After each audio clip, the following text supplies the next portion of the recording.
Imagine a world where handing a neighbor $20 for mowing your lawn triggers a tax audit. Imagine a world where driving home from a late church service isn't just a personal choice, but a registered offense.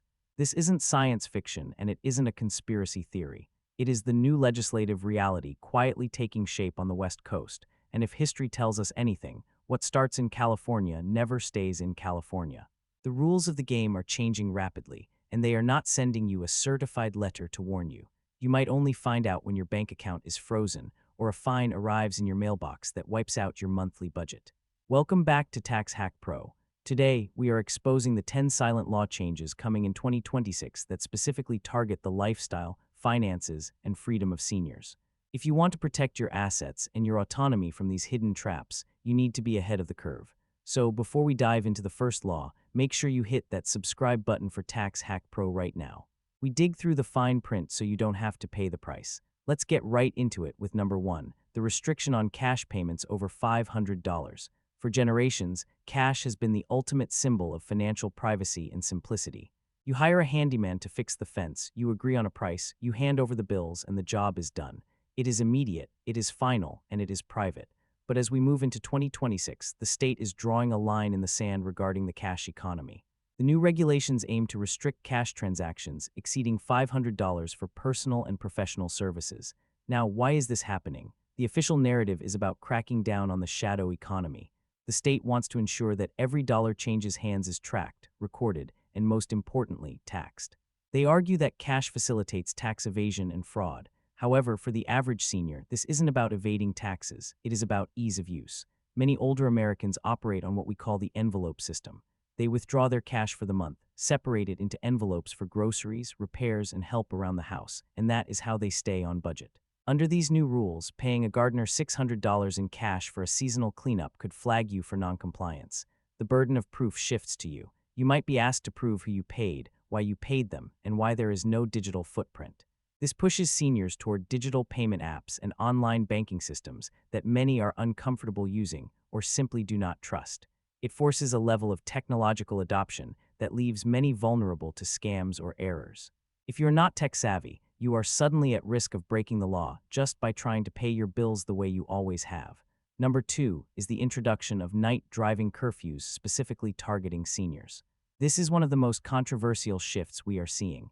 For your entire adult life, the road was open to you 24 hours a day. But in 2026, the state is looking to implement restrictions that effectively place a curfew on drivers over a certain age. The cutoff being discussed is often around 9 p.m. The justification is rooted in safety statistics. Regulators point to data regarding reduced night vision, slower reaction times, and the increased glare from modern LED headlights as reasons why older drivers are a liability after dark. They frame it as a protective measure to reduce accidents. But for the individual living this reality, it feels less like protection and more like house arrest. Think about the implications for your social life and your independence. What happens if a family dinner runs late? What happens if your flight gets delayed and you land at 10 p.m.? What happens if you have a medical emergency that isn't quite an ambulance ride, but requires a trip to the urgent care? Under these rules, you legally shouldn't be behind the wheel. This creates a psychological barrier. Seniors start declining invitations to evening events. They stop attending late church services or town halls. Their world shrinks to the daylight hours, and the enforcement of this is what worries legal experts. It gives law enforcement a valid reason to pull over any older driver seen on the road at night, regardless of how safely they are driving. It turns age into probable cause. This isn't just a traffic rule. It is a fundamental shift in civil liberty based on the date on your birth certificate. Number 3 is the mandate for cameras during in-home care. Privacy is perhaps our most valuable asset, especially inside our own homes. But a new regulation set for 2026 is challenging the concept of privacy in exchange for accountability. The rule requires that when paid caregiving services are being provided in the home, approved surveillance cameras must be active. The intent here is noble on the surface. We have all heard the horror stories of elder abuse, theft, and neglect. The state argues that by mandating cameras, they create an objective record of care that protects the senior and the caregiver. It is an insurance policy against mistreatment. However, the application of this law feels incredibly invasive. Imagine knowing that every time you receive help with bathing, dressing, or eating, a camera is rolling. Your most vulnerable private moments are being stored on a server somewhere. Who has access to that footage? How long is it kept? What happens if that database is hacked? Furthermore, this imposes a massive cost. Who pays for the installation of compliant camera systems? Who pays for the monthly cloud storage fees? For seniors on a fixed income, this is yet another hidden tax on aging. It also changes the dynamic of care. Instead of a relationship based on trust and compassion, the home turns into a monitored workplace. Many families are worried this will drive away good caregivers who do not want to work under constant surveillance, exacerbating the labor shortage in the care industry. If you are finding this breakdown of hidden liabilities helpful, please take a second to subscribe to Tax Hack Pro. We are committed to exposing the financial and legal changes that the mainstream news often glosses over. Moving on to number 4, the invalidation of paper medical records. We are moving toward a fully digitized healthcare system, but 2026 marks the year where paper records stop being a backup and start being considered invalid. For decades, seniors have been the best archivists of their own health. They carry folders with handwritten lists of medications, discharge papers from 1995, and allergy lists tucked into their wallets. The new regulations state that for a medical record to be legally actionable and valid for treatment protocols in state-funded facilities, it must be verified within the digital exchange network. A handwritten note from your previous doctor may no longer be accepted as proof of a prescription or a condition. This is being sold as an efficiency upgrade. Digital records prevent errors, stop adverse drug interactions, and speed up treatment. But it creates a massive, dangerous gap for those on the wrong side of the digital divide. What happens when the system goes down? What happens if there is a ransomware attack on the hospital's network? If you walk into an ER and your digital file is corrupted or inaccessible, and they legally cannot rely on the paper records you brought with you, your care is delayed. You become a hostage to the IT department. Additionally, this forces seniors to manage patient portals, remember complex passwords, and navigate confusing interfaces just to ensure their doctors know their history. It places the burden of data management on a population that did not grow up with data as a second language. Number 5 is the requirement for consent when posting photos of grandchildren. This law touches on the emotional core of family life. We all know that proud grandparents love to share photos of their grandkids on social media. It is a way to stay connected with distant relatives and show off the family legacy. But in 2026, privacy laws protecting minors are becoming incredibly strict. The new rules suggest that posting a photo of a minor without verified, explicit parental consent can be considered a violation of digital privacy rights. This isn't just about social etiquette, it is about legal liability. The state is aiming to protect children from data harvesting, identity theft, and AI manipulation. But in practice, it criminalizes a normal family interaction. Did you get a text message granting you permission to post that picture of the birthday party? If not, you could technically be flagged. Social media platforms may start using AI to scan for faces of minors and automatically take down posts that lack a digital consent token. For seniors, this feels like a cold, legalistic wall being built between them and their families. It turns a gesture of love into a potential legal dispute. It also raises the question of retroactive enforcement. Do you have to scrub your Facebook timeline of the last 10 years of photos? The confusion this creates leads many seniors to simply stop sharing, severing one of the few digital lifelines they enjoy. Number 6 is the mandatory integration of smart home technology in rentals. If you rent your home or live in a senior living community, your environment is about to get a mandatory upgrade that you might not want. New energy and safety codes taking effect in 2026 are pushing for the mandatory installation of smart thermostats, digital locks, and consumption monitors in rental units. Landlords are being pressured to retrofit buildings to meet green standards. While this sounds efficient, for the senior tenant, it is a nightmare of usability and cost. A traditional key is simple, it works every time. A smart lock requires a code, a smartphone app, or a fob.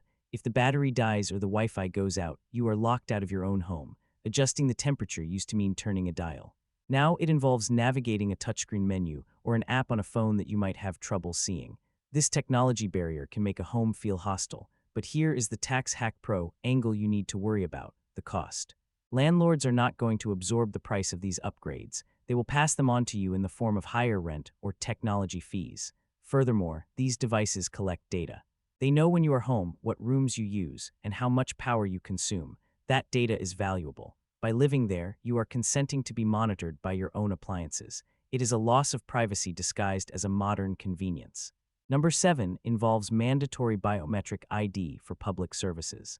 Accessing the benefits you have paid into your whole life is about to require more than just a signature. We are seeing a shift toward mandatory biometric verification, fingerprints, facial scans, and voice recognition, to access public services like transportation discounts, health benefits, and social security offices. The argument is fraud prevention.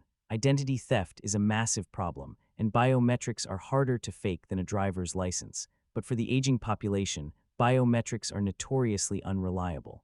As we age, fingerprints can fade or become worn. Facial recognition software struggles with changes in facial structure or even just bad lighting. If the scanner cannot read your fingerprint, you are stuck in bureaucratic limbo. You are denied access to the bus, or your benefit check is held up because the machine doesn't recognize you. There is no human override button in many of these automated systems. Moreover, there is the security concern. If your password is stolen, you change it. If your biometric data is hacked from a government database, you cannot change your face. You cannot change your fingerprints. You are compromised forever. For a generation that values privacy, being forced to submit biological data just to ride the bus or see a doctor is a terrifying overreach. Number 8 is the registration requirement for mobility devices. This is a sleeper law that is going to catch thousands of people off guard. As electric scooters and powered wheelchairs become more powerful and more common, the state is moving to classify them similarly to motor vehicles. The new rules in 2026 will require official registration, and in some cases insurance, for mobility devices used on public sidewalks and pathways. The state claims this is about pedestrian safety. They want to ensure that if a collision happens, there is a way to identify the device and cover the damages. But think about what this means for a senior with limited mobility. Your wheelchair is your legs. Imagine having to register your legs with the DMV. This adds a layer of red tape to basic movement. It involves fees for registration tags. It involves navigating insurance policies for a device that is a medical necessity. And the penalties are real. We could see scenarios where seniors are fined or have their devices impounded because they didn't have the current year sticker displayed properly. It monetizes disability and puts a barrier between a senior and the outside world. Number 9 is the criminalization of sharing medication. We have all done it. A spouse has a headache, so you hand them a high-strength ibuprofen. A neighbor runs out of their allergy meds, so you give them 2 of yours until they can get to the pharmacy. In 2026, California's updated pharmaceutical regulations are drawing a hard line that effectively makes sharing medication illegal, even for certain over-the-counter drugs if they are deemed behind the counter or restricted. The law is designed to stop the opioid crisis and the unauthorized distribution of controlled substances, but the language is often broad. It does not distinguish well between a drug dealer and a grandmother helping her husband. If an adverse reaction occurs, if that neighbor has an allergic reaction to the pill you gave them, you are now liable. You could face criminal negligence charges for practicing medicine without a license or distributing drugs. This destroys the communal web of care that many seniors rely on. It forces people to buy their own bottles for everything, increasing costs. It creates a culture of fear where helping someone in pain is seen as a legal risk rather than a moral duty. It strips the humanity out of caregiving and replaces it with liability statutes. Finally, number 10 is age verification for online content. The internet used to be the great equalizer, but it is fast becoming a gated community. New digital safety laws aimed at protecting minors are requiring rigorous age verification for a wide swath of the internet. This includes news sites, health portals, and streaming services. To read an article or watch a movie, you may soon have to upload a copy of your government ID or perform a live face scan to prove you are an adult. For a senior who is wary of online scams, the idea of uploading a driver's license to a random website is terrifying, and it should be. This verification wall creates a digital lockout. Seniors who struggle with the technology or refuse to share their ID out of safety concerns are effectively banned from accessing information. They lose access to news, entertainment, and connection. It isolates them further. And let's not forget, these verification systems are often glitchy. If the system rejects your ID, there is no one to call. You are just shut out. These 10 changes represent a fundamental shift in how the state views its older citizens. You are moving from a position of autonomy to a position of monitored compliance. The logic of safety and modernization is being used to dismantle privacy and independence. But here is the good news. Awareness is the first step toward protection. you can prepare for these changes. You can urge your representatives to reconsider. You can find legal workarounds to protect your assets and your freedom. That is exactly what we do here. If you found this information eye-opening, please share this video with the seniors in your life. Do not let them walk into 2026 blindfolded. And remember to subscribe to Tax Hack Pro. We are your watchdog in a world that is trying to tax your every move and regulate your every breath. Stay informed, stay protected, and we will see you in the next video.